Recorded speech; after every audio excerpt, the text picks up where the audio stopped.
He made me doubt my worth. I made sure he lost everything he valued. I stood at the edge of the driveway, the morning sun casting long shadows across the neatly trimmed lawn, my packed bags stacked beside me, keys to the house I once called home dangling loosely from my fingers. Behind me, the house sat quiet and empty, its walls echoing with the remnants of a life I had spent years building, only to watch it crumble beneath the weight of his lies. I took a deep breath, the crisp air filling my lungs, steadying the heartbeat that had once raced at the thought of leaving him. This wasn't just a goodbye. It was a reckoning. I had once believed in him, in the polished smile, the whispered promises, the gentle touches that had felt like home until I realized they were chains, designed to keep me small, to keep me quiet, to keep me doubting my own worth. But not anymore. I had broken the silence. I had shattered the illusion. And now, as I turned my back on the life we had once shared, I felt the weight of his manipulation fall away, like a too-tight dress slipping from my shoulders. It hadn't been easy. There had been nights when I had questioned my sanity, moments when I had wondered if maybe I was the problem, if maybe I was the one who had failed, who had fallen short. But those doubts had been his whispers, his carefully planted seeds of insecurity, designed to keep me tethered to a life that no longer fit. I took one last look at the house, its windows dark and uninviting, its walls holding secrets I no longer cared to uncover, and let the keys slip from my fingers. They hit the pavement with a sharp, satisfying clink, the final note in a symphony of betrayal and survival. And I turned toward the waiting car, my head held high, my heart steady. I wasn't running. I wasn't fleeing. I was choosing myself, choosing freedom, choosing a life no longer defined by his lies. And as the engine roared to life, I smiled for the first time in months, knowing that when he finally realized what he had lost, I would be long gone. It started small, the way most betrayals do. Little comments, barely noticeable at first, slipping through the cracks of our conversations like drops of poison in a glass of clear water. The first time I felt it, we were at a dinner party, surrounded by friends, the air thick with laughter and clinking glasses. I had just finished telling a story, something silly, something light, the kind of anecdote that usually drew a smile from him. But instead of laughing, he leaned in, eyes glittering in the candlelight, and said, "You talk a lot when you're nervous, you know that?" It landed like a slap. Sharp, unexpected, disorienting. The kind of cut you don't even feel until you see the blood. I blinked, my smile faltering, the warmth I had felt only seconds earlier slipping away, replaced by a cold, creeping sense of shame. Around us, our friends kept talking, unaware of the small, invisible wound he had just opened. I forced a laugh, tried to brush it off, told myself it was just a joke, that I was being too sensitive, that I should lighten up. But the words lingered, echoing in the back of my mind as the evening wore on, turning over and over like a sharp stone beneath my skin. I caught my reflection in a mirrored wall as we left, my smile too tight, my eyes too bright, the shadows beneath them deeper than I had realized. Later, as we drove home, I tried to shake the feeling, tried to convince myself that it didn't matter, that one small comment didn't mean anything in the grand scheme of our relationship. But it did, because that was the first cut. The first time I felt the ground shift beneath me. The first time I wondered if maybe I wasn't as strong as I had always believed. If maybe I talked too much. If maybe I was too much. And by the time I realized how deep the wound had grown, I had already started bleeding out. It wasn't the big things that broke me. It was the small, subtle cuts. The whispers disguised as jokes. The offhand remarks wrapped in the thin veneer of concern. I had always considered myself strong, independent, a woman who knew her worth, who didn't need validation from anyone else to feel whole. But somewhere along the way, he had chipped away at that confidence, one small, calculated comment at a time. It started with the way he corrected me in public, his voice always a little too loud, his smile always a little too tight, his words slipping past my defenses like a slow, steady stream of acid. "That's not how it happened, babe.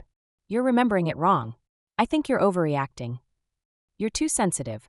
You always take things too personally."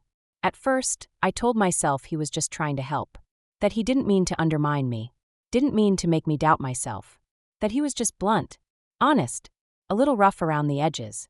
But over time, the comments started to pile up, each one settling like a stone in the pit of my stomach, weighing me down, making me second-guess every word that came out of my mouth. I started hesitating in conversations, biting my tongue when I had something to say, glancing at him for approval before speaking, worrying that my words might embarrass him, that my opinions might somehow reflect poorly on him. I even stopped sharing my successes at work, fearing that he would find a way to turn my victories into something small, something insignificant, something less than what they really were. I didn't notice it happening at first, didn't realize how small I had become in my own life, how much space I had given up to make him more comfortable, to avoid his criticism, to keep the peace. But one day, standing in the mirror, my hands clenched against the cold porcelain of the bathroom sink, I barely recognized the woman staring back at me. She looked smaller, duller, a shadow of the woman I had once been. And I realized, with a sick, twisting certainty, that I had let him shrink me, and that, more than anything else, was the wound that would take the longest to heal. The breaking point came on a rainy Thursday, the kind of day that clings to your skin, heavy and oppressive, turning every small inconvenience into a quiet catastrophe. I had taken the afternoon off work, hoping to surprise him with his favorite takeout, to remind ourselves that we were still a team, still in this together, still capable of finding the laughter that had once come so easily. I parked in front of his office building, my windshield wipers slapping rhythmically against the glass, my hands wrapped tightly around the paper bag of food, still warm, still steaming. As I stepped out of the car, the rain soaked through my jacket, cold and sharp against my skin, but I ignored it, telling myself that the surprise would be worth it, that his smile would make the shivering walk worthwhile. I pushed through the revolving doors, my shoes squeaking against the polished marble floor, my heart already lifting at the thought of seeing him, of catching him off guard, of reminding him that we were still us. But then I saw them, through the glass walls of the conference room, huddled together in a corner, their heads bent close, their hands touching in a way that felt too familiar, too intimate, too wrong. It was him. And her. One of his colleagues. The one he had mentioned in passing. The one he had reassured me was just a friend. Just a coworker. Nothing to worry about. They were laughing. Smiling. Her hand resting on his arm. His head tilted toward hers. Their bodies angled together like two halves of a whole. I stood there. My breath catching in my throat. My pulse thundering in my ears. The warmth of the takeout bag seeping into my numb fingers. The smell of sesame and soy sauce suddenly nauseating. He hadn't seen me. Neither of them had. They were too wrapped up in each other. Too lost in the quiet, stolen moment to notice the woman standing on the other side of the glass, watching her life crack open at the seams. And in that moment, I realized something I hadn't wanted to face. He had never loved me. Not really. Not in the way I deserved. Not in the way I had once believed so fiercely that I would have defended it against the world. And that, more than anything else, was the moment my heart finally broke. I didn't confront him. Not right away. I could have. I could have marched into that conference room, dropped the takeout bag at his feet, and demanded answers in front of his colleagues. I could have shouted, screamed, thrown accusations like daggers until the air between us bled with the truth. But I didn't. Instead, I turned and walked back out into the rain, my shoes slipping on the wet marble, my heart pounding so loudly I could barely hear the squeak of the revolving door as it spun me back into the street. I drove home in silence, the takeout bag still warm on the passenger seat, the smell of it filling the car, a sickening reminder of the life I had been so desperate to preserve. When I got home, I set the bag on the kitchen counter, my hands shaking as I peeled off my soaked jacket, my wet hair clinging to the back of my neck like a second skin. I sat down at the table, staring at the wall, my mind racing, my thoughts unraveling like threads pulled too tightly. I replayed the scene in my head, his hand on her arm, her head tilted back in laughter, the easy, intimate way they had leaned into each other, like two people who had long since crossed the line between co-workers and something more. I felt the familiar ache of betrayal, the slow, creeping poison of doubt settling into my bones. But this time I didn't try to push it away. I let it sink in, let it settle, let it sharpen into something hard and unforgiving. He had lied to me. He had betrayed me. And I had let him, for longer than I cared to admit. But that would end now. I wouldn't scream. I wouldn't beg for explanations he would only twist into something more palatable. Something that would make me feel like I was the one who had failed. I would stay quiet. I would watch. I would gather every piece of his carefully constructed life. And when the time came, I would shatter it with the same precision he had used to break me. And this time, I wouldn't be the one left picking up the pieces. I stopped asking for permission, stopped looking for his approval, Stopped waiting for the moments when he would finally see me, hear me, choose me. Instead, I started choosing myself. It began quietly, almost without my realizing it. Small acts of defiance against the cage he had built around me. Tiny rebellions that felt like whispered secrets in the quiet corners of my mind. I started saying no. No to the parties where I felt like a prop. No to the dinners where my opinions were met with condescending smiles. No to the conversations where he subtly chipped away at my confidence, disguising his barbs as jokes, his criticisms as advice. I reached out to friends I had let drift away, women who had once been my lifeline, my sisters, my confidants, before I had wrapped my world so tightly around him that I had forgotten who I was without his shadow over me. At first, the conversations felt awkward, stilted, as if I had forgotten how to speak without fear of being corrected, without worrying that my words would be twisted into something smaller, something less than what I intended. But slowly, the words came back to me. The laughter returned. The easy, unguarded conversations that had once defined my friendships slipped back into place, like long-lost pieces of a puzzle I hadn't realized I had been missing. I started speaking up at work, too. Stopped letting him edit my ideas. Stopped letting him take credit for my successes. Stopped letting him position himself as the steady, guiding hand behind every project I had poured my heart into. I took meetings without him, pitched ideas without his input, claimed victories without his permission. And with every small step, every quiet act of rebellion, I felt the woman I had once been stirring to life again, her voice growing stronger, her confidence returning in slow, steady waves. I wasn't just surviving anymore. I was reclaiming, rebuilding, choosing myself over his approval, choosing my voice over his silence, choosing my worth over his empty promises. And I knew, with a certainty that felt like a pulse beneath my skin, that when the time came to walk away, I would do it without hesitation, without fear, without looking back. Once I found my voice again, I started paying attention, real attention, not the kind that brushed off red flags as misunderstandings, not the kind that made excuses for small lies, not the kind that convinced me I was being paranoid every time my instincts whispered that something wasn't right. I became an observer in my own life, quietly cataloging the inconsistencies, the half-truths, the moments of hesitation that had once felt like nothing more than bad timing or simple forgetfulness. I started with his phone. Not by snooping. Not at first. I simply watched. Noticed the way he angled the screen away from me at dinner. The way he always kept it face down on the table. The way he never seemed to let it out of his sight, even when we were alone. I began paying attention to his schedule. The late nights he claimed were for work. The weekend trips he swore were necessary. The dinners with clients he had never bothered to introduce me to. I checked his social media. Not the polished profiles he shared publicly, but the private ones. The accounts he had forgotten to hide from me. The ones filled with likes and comments from women whose names I had never heard, whose faces I had never seen.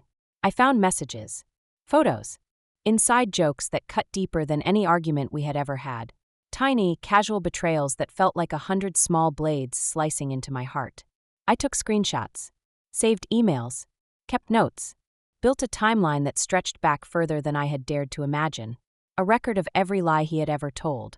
Every moment he had chosen someone else over the woman he had once promised to love. And slowly, the picture came into focus. The life he had built behind my back. The carefully constructed web of deceit he had woven around us. Each thread another crack in the foundation of our relationship. He had underestimated me. Thought I was too trusting, too naive, too afraid of being alone to ever question his loyalty. But he was wrong. And when the time came to confront him, I wouldn't just have my voice. I would have the truth, and it would be undeniable. I hadn't realized how many people had seen the truth long before I did. How many quiet, knowing glances had passed behind my back. How many whispered warnings had died on the lips of friends who didn't know how to tell me the man I loved was a liar. The first hint came from an unexpected place. An old college friend I hadn't spoken to in years. She reached out after seeing a photo of us online, a picture he had insisted on posting. One that showed us laughing together at a mutual friend's wedding, his arm wrapped tightly around my waist, his smile too bright, too wide, too perfect. She sent a message late one night, the kind of cautious, hesitant note you send when you're not sure if you're about to destroy someone's world. Hey, I know this is awkward, but I saw your post. I just wanted to check in. Everything okay with you too? I froze. my heart skipping a beat, my thumb hovering over the screen as her words sank in. I took a deep breath, my mind racing, and replied as casually as I could. "Why do you ask?" Her response came quickly, as if she had been holding her breath, waiting for my permission to speak. "I ran into him a few months ago. He wasn't alone. I didn't want to assume, but it just felt off. I didn't know if I should say something." I sat there, the room around me suddenly too small, too quiet, my pulse thundering in my ears. I had known. Of course I had known. But hearing it from someone else, having the truth confirmed by a third party, made it feel sharper, more real, more impossible to ignore. And she wasn't the only one. Over the next few weeks, more messages trickled in, old friends reaching out, coworkers pulling me aside at happy hours, even casual acquaintances dropping hints in group chats. Their words carefully chosen, their tone always cautious, as if they were afraid to break me with the truth. But I wasn't broken. Not anymore. I was awake, and I was ready, and when the time came to expose him, I wouldn't be standing alone. By the time I was ready to set the stage, I had more than enough proof.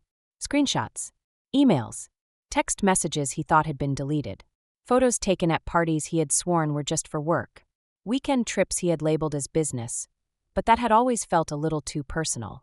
I had the timeline, the witnesses, the quiet, steady chorus of friends who had seen too much and said too little for too long. Now, all I needed was the right moment to let the truth do what it always does when you stop trying to hide it. Burn everything to the ground. I chose his birthday party, a small gathering at our apartment, a mix of close friends, colleagues, and a few people I had never particularly liked but had tolerated for his sake. The kind of group that would smile and raise a glass, pretending not to notice the tension in the air, the unspoken cracks in our carefully curated life. I played the part perfectly, laughed at his jokes, smiled when he kissed my cheek, raised my glass when he made a toast, my face a perfect mask of support and pride. But behind the scenes, I had already set the wheels in motion. I had sent the emails, the screenshots, the photos, a carefully curated digital package, neatly arranged and ready to be delivered to the people who needed to see it most. The ones who still believed his lies, the ones who had once been my friends, the ones who had quietly distanced themselves when the rumors had started to spread. I didn't send the files myself. That would have been too obvious, too easily traced back to me. Instead, I used a throwaway account, one he had no way of connecting to my name, one that would remain anonymous long after the damage was done. I timed it perfectly, hitting send just as the first round of birthday shots was being passed around, the room full of warmth and laughter and obliviousness. Everyone too caught up in the moment to notice the small, quiet ping of their phones. By the time the cake came out, the whispers had already started, and as he blew out his candles, his eyes bright, his smile wide, I felt the first flicker of satisfaction I had known in months. The truth was out, and it was only a matter of time before it consumed him. The unraveling started quietly, a few sideways glances, a couple of awkward silences, the kind of careful, measured conversations people have when they're trying to process new information without revealing what they know. It didn't happen all at once. There was no dramatic confrontation, no sudden explosive revelation, just a slow, steady shift in the energy around him, like a house settling on a shaky foundation. It began with his friends, the ones who had once laughed at his jokes, clapped him on the back, raised their glasses to his successes without a second thought. They started pulling back, their smiles a little too tight, their conversations a little too forced, their eyes avoiding his when he walked into the room. I watched it all from the sidelines, my heart steady, my pulse calm, the chaos around me feeling strangely satisfying, like the first cool breeze after a long, suffocating summer. Then came the work calls, the quiet, closed-door meetings, the whispered conversations in corners, the sudden, sharp glances thrown his way when he passed by. He came home one night, his shoulders tense, his jaw set, the lines around his eyes deeper than I had ever seen them. "Is something going on?" he asked, dropping his briefcase on the kitchen counter, his voice a little too casual, his eyes a little too sharp. I smiled, setting down the glass of wine I had been holding, my heart steady, my mind already turning over the pieces I had set in motion. "Not that I know of," I said, my voice light, my expression perfectly neutral. He hesitated, his eyes narrowing, his mind turning over 100 possible explanations for the shift in his world, none of them settling on the one that had actually set his downfall in motion. I watched him struggle, watched the first cracks form in the carefully constructed mask he had worn for so long, and felt the smallest flicker of satisfaction bloom in my chest. He had thought he could control me, thought he could diminish me, thought he could erase my worth with his careless lies and whispered betrayals. But he had underestimated me. And now, the truth was doing what it always does, burning away everything that was never real. I didn't leave in a rush. There was no frantic packing, no dramatic exit, no shattered glass or slammed doors. Just the slow, steady process of untangling my life from his, piece by piece, thread by thread, until there was nothing left to hold me in place. I started with the small things.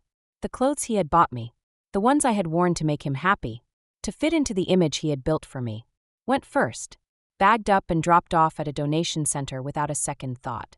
Next came the photos, the framed pictures lining our hallway, the carefully curated snapshots of a life I had once believed was real. I took them down one by one, my hand steady, my heart calm, each frame a little lighter than the last as I set it aside. I cleared out my email, deleted his texts, blocked his number, erased every digital trace of him from my phone and my laptop, scrubbing away the last remnants of his presence like dirt beneath my fingernails. I didn't bother writing a note, didn't leave a letter or a text or a carefully crafted goodbye. He didn't deserve my words. Not anymore. When the day finally came, I walked out the door with my head held high, my shoulders back, my heart steady in my chest. The apartment felt strangely quiet behind me, its walls echoing with the absence of the life we had once pretended to share. Its rooms empty in a way that felt more freeing than sad. I didn't look back, not even when I reached the curb, my suitcase bumping against my ankle, the weight of my keys still warm in my hand. I dropped them on the doorstep without a second thought, the metal clinking against the concrete, the final, satisfying note in a song I had stopped singing a long time ago. And as I stepped into the waiting car, the driver glancing at me in the rearview mirror with a curious, sympathetic smile, I felt the first breath of real freedom fill my lungs. I had walked away from the ashes, and I would never, ever look back. The days that followed felt like waking up from a long, heavy dream. I moved into my new apartment slowly, unpacking one box at a time, letting each small, deliberate choice feel like a declaration of freedom. I hung my own art, painted the walls colors he would have hated, filled the shelves with books I had once set aside, too busy pretending to share his interests to remember my own. I stopped checking my phone for his messages, stopped looking over my shoulder for his shadow, stopped measuring my worth by the reflection I saw in his eyes. I took myself to dinner, sat at the bar, ordered the wine I liked, chose the meal I wanted, let the sound of clinking glasses and quiet conversation wash over me like a warm, steady tide. I reconnected with old friends, women who had known me before I had twisted myself into the version of myself he had once demanded. Women who had waited patiently for me to remember who I was, who I had always been, who I would always be, with or without him. I laughed more, breathed deeper, felt the tightness in my chest ease as the days stretched into weeks, each one a little lighter than the last, each one a little more my own. I even started dating again, not because I needed someone else to complete me, but because I wanted to remember what it felt like to be seen, to be valued, to be chosen for exactly who I was. And slowly, the sharp, stinging ache of his betrayal faded, replaced by a quiet, steady certainty that I was enough, that I had always been enough, that his inability to see my worth had never been a reflection of my value, but a testament to his own blindness. I had lost him, but in doing so, I had found myself again. And as I stood on the balcony of my new apartment, the city lights stretching out before me like 1,000 tiny stars, I felt the first real smile I had known in months spread across my lips. I was whole. I was free. I was unbreakable. And he was nothing more than a lesson I had already learned. Thanks so much for watching. If you love a good revenge story, or if you've ever dreamed of getting the last word without saying much at all, you're in the right place. Be sure to like this video, subscribe to the channel, and turn on notifications so you never miss a new savage ending. Because around here, karma always hits different.